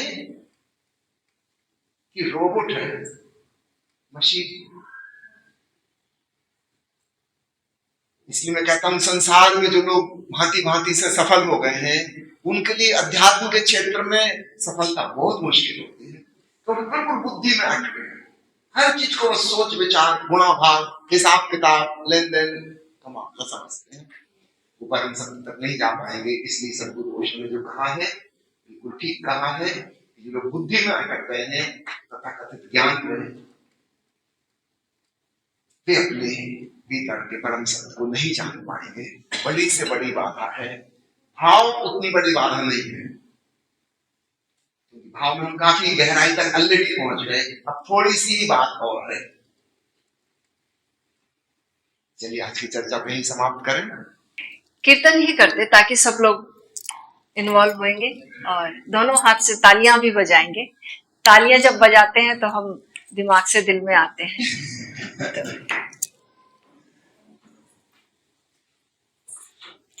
श्री कृष्ण गोविंद हरे मुरारी, हे नाथ नारायण वासुदेवा। श्री कृष्ण गोविंद हरे मुरारी, हे नाथ नारायण वासुदेवा। श्री कृष्ण गोविंद हरे मुरारी, हे नाथ नारायण वासुदेवा। श्री कृष्ण गोविंद हरे मुरारी, हे नाथ नारायण वासुदेवा। फास्ट होते जाए। श्री कृष्ण गोविंद हरे मुरारी, हे नाथ नारायण वासुदेवा। श्री कृष्ण गोविंद हरे मुरारी, हे नाथ नारायण वासुदेवा। श्री कृष्ण गोविंद हरे मुरारी, हे नाथ नारायण वासुदेवा। श्री कृष्ण गोविंद हरे मुरारी, हे नाथ नारायण वासुदेवा। जय ओशो जय ओशो जय ओशो जय ओशो जय ओशो जय ओशो जय ओशो जय ओशो। जय ओशो जय ओशो जय ओशो जय ओशो। जय ओशो जय ओशो जय ओशो जय ओशो।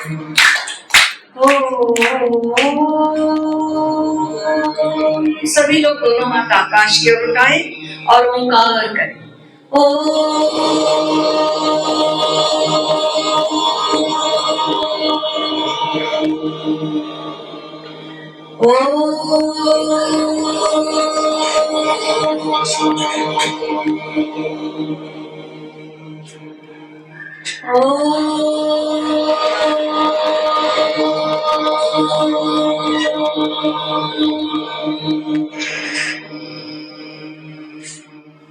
अब आंखें बंद कर लीजिए। अपनी आती जाती सांसों पर हाथ नीचे कर ले, ध्यान टिकाइए। भीतर आती सांस श्री कृष्ण गोविंद हरे मुरारी, बाहर जाती सांस हे नाथ नारायण वासुदेवा। मन ही मन कहे।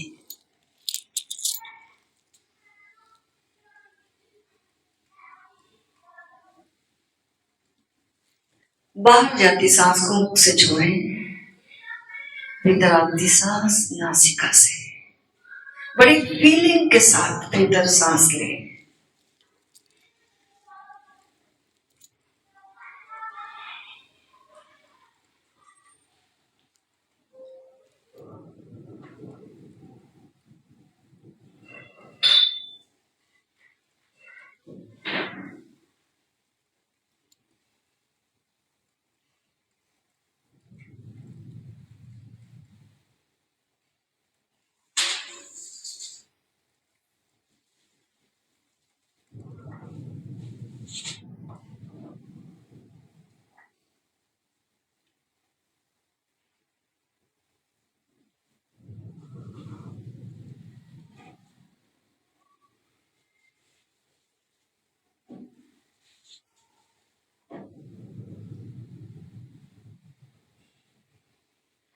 अब अपने ध्यान को दोनों भौहों के बीचों बीच टिका लें और सांस छोड़ते हुए मुख से मन ही मन भाव करें जैसे आप ओंकार की गूंज गुंजार कर रहे हैं, बिना आवाज के गुंजार, और दोनों भौहों के बीचों बीच ध्यान टिका हुआ।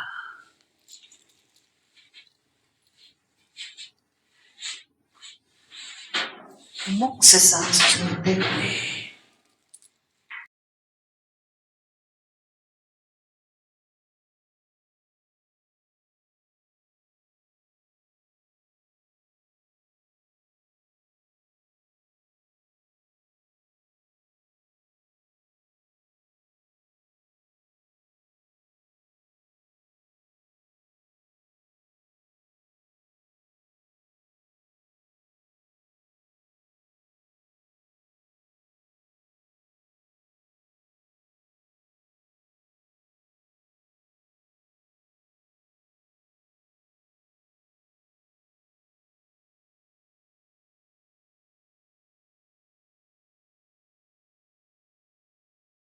अब बिल्कुल सांस सहज हो जाने दीजिए।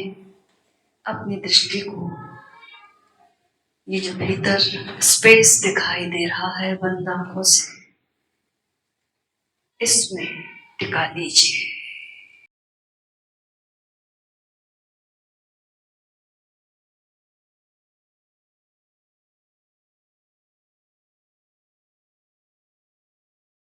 गहरी शांति और सन्नाटे से घिर गए हैं।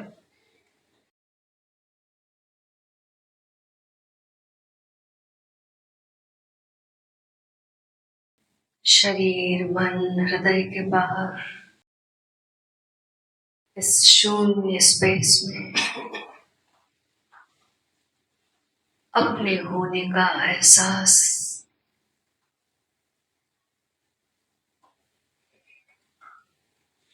जैसे ही यह एहसास होगा, ग्रेटिट्यूड आ जाएगा। हम हैं,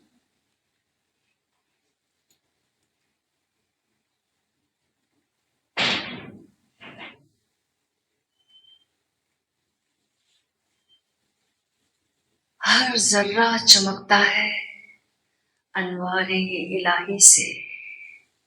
हर सांस ये कहती है हम हैं तो खुदा भी है।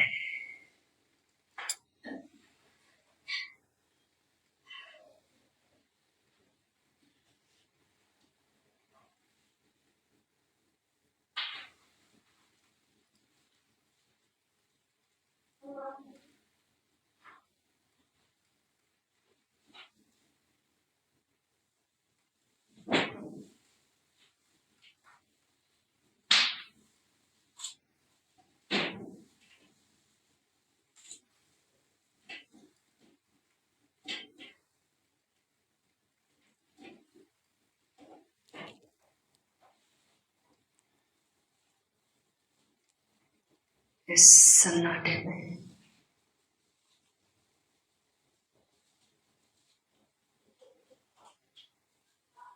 जो भी आवाज आ रही है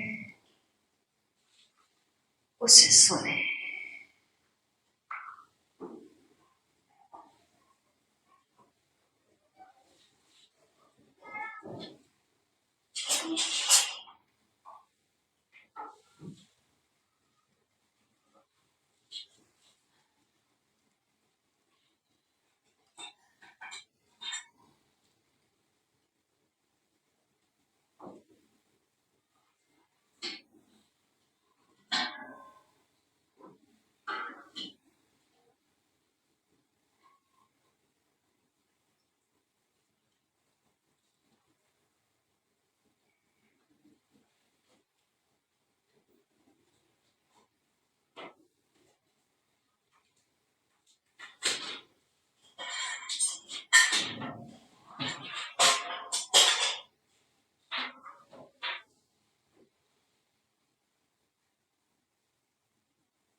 अब अपने दोनों हाथों को आपस में रगड़िए और चेहरे पर फेर लीजिए।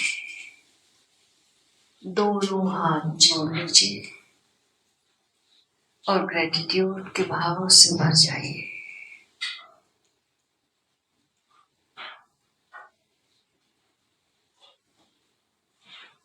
धन्यवाद की भावना,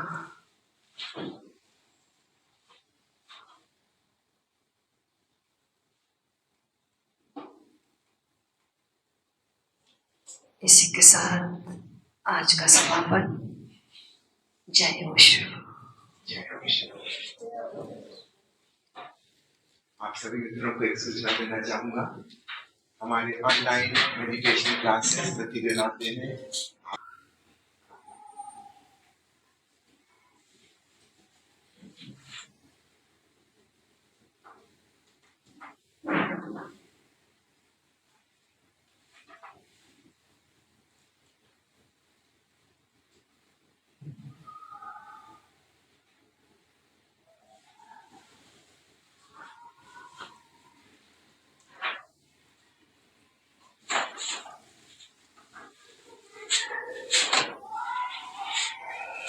अब बिल्कुल सांस सहज हो जाने दीजिए। अपनी दृष्टि को ये जो भीतर स्पेस दिखाई दे रहा है बंद आंखों से, इसमें टिका लीजिए।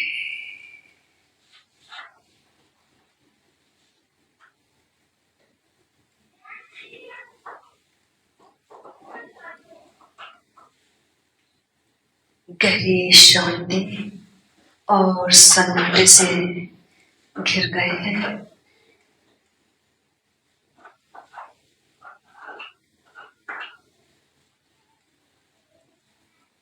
शरीर, मन, हृदय के बाहर इस शून्य स्पेस में अपने होने का एहसास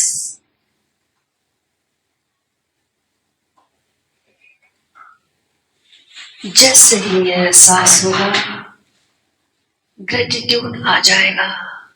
हम हैं।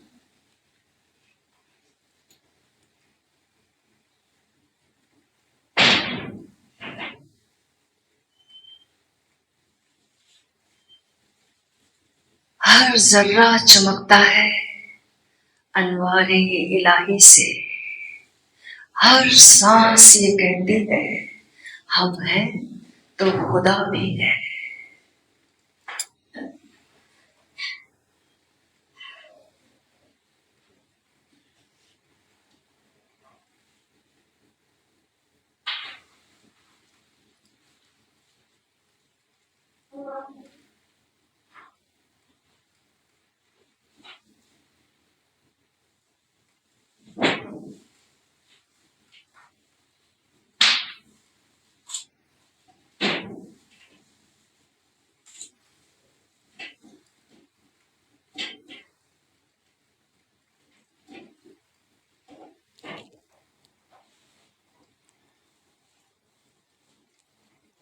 इस सन्नाटे में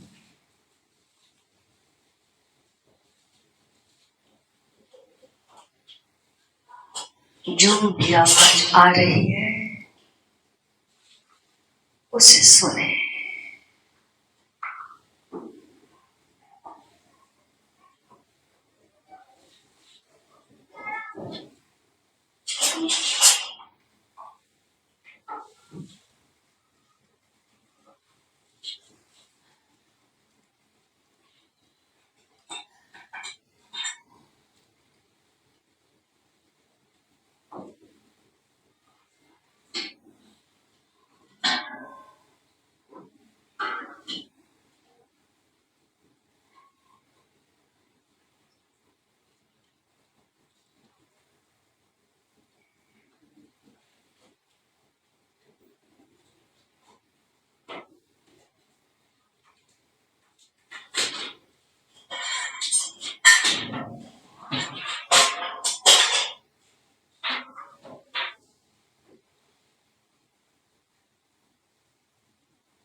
अब अपने दोनों हाथों को आपस में रगड़िए और चेहरे पर फेर लीजिए।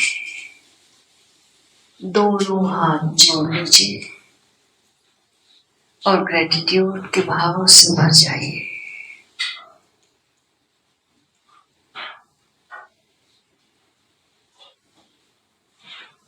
धन्यवाद की भावना,